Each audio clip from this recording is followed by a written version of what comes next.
En Israël, le cabinet de Benjamin Netanyahou a approuvé le plan d'occupation totale de la ville de Gaza. C'est ce qu'il ressort de cette très longue réunion qui a débuté jeudi soir et qui s'est poursuivie dans la nuit. Dans la foulée, le Premier ministre israélien a annoncé que l'armée allait occuper totalement la ville, mais pas la totalité de l'enclave, du moins pas encore. Claire Duhamel est avec nous en duplex de Jérusalem. Bonjour Claire. Dans le détail, qu'a décidé le cabinet israélien ? Bonjour Philomé. Alors il y a plusieurs choses à retenir du communiqué publié par le cabinet de sécurité aux petites heures du matin. Ce que prévoit ce plan israélien, et vous l'avez dit, c'est bien la conquête de la ville de Gaza.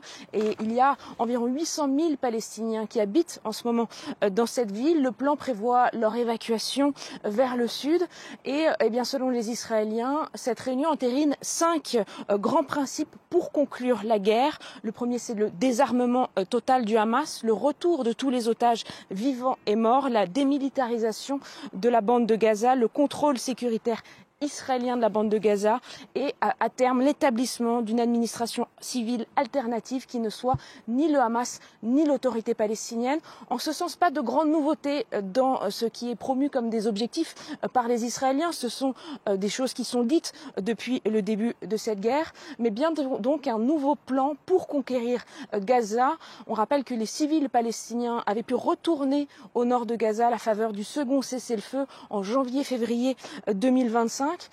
Et puis, eh bien, les Israéliens disent qu'il devrait y avoir des changements dans l'aide humanitaire, puisque depuis le mois de mai, c'est une organisation privée, la Gaza Humanitarian Foundation, qui gère la distribution de l'aide alimentaire. L'ambassadeur américain en Israël, Mike Huckabee, a dit que cette JHF devrait passer de 4 à 16 sites de distribution qui devraient fonctionner 24 heures sur 7, même si eh bien, cette entreprise privée américaine est décriée par tous les acteurs humanitaires traditionnels et par les Nations Unies qui refusent de travailler avec elle car ils estiment qu'elle militarise l'aide humanitaire et ne respecte pas la dignité humaine des Palestiniens. Claire Duhamel, quelles sont les premières réactions à l'annonce de ce plan ?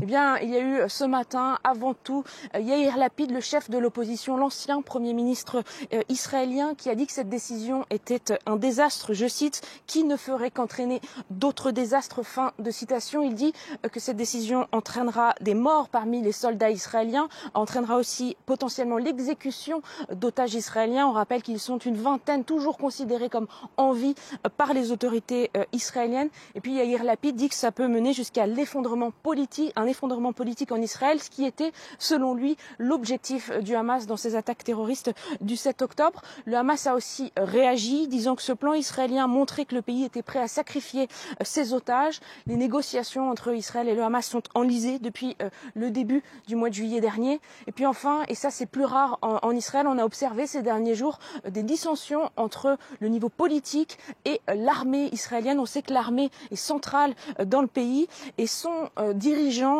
Eyal Zamir a pris de rares prises de position publiques disant eh bien, qu'il ne fallait pas qu'Israël mène une offensive terrestre plus large, que des vies de soldats étaient en jeu, que des vies d'otages également. Quelques jours plus tôt, c'était 550 ex-dirigeants sécuritaires qui signaient une pétition pour demander un cessez-le-feu, pour s'opposer à la poursuite de la guerre par les Israéliens. Merci beaucoup, Claire Duhamel, à Jérusalem.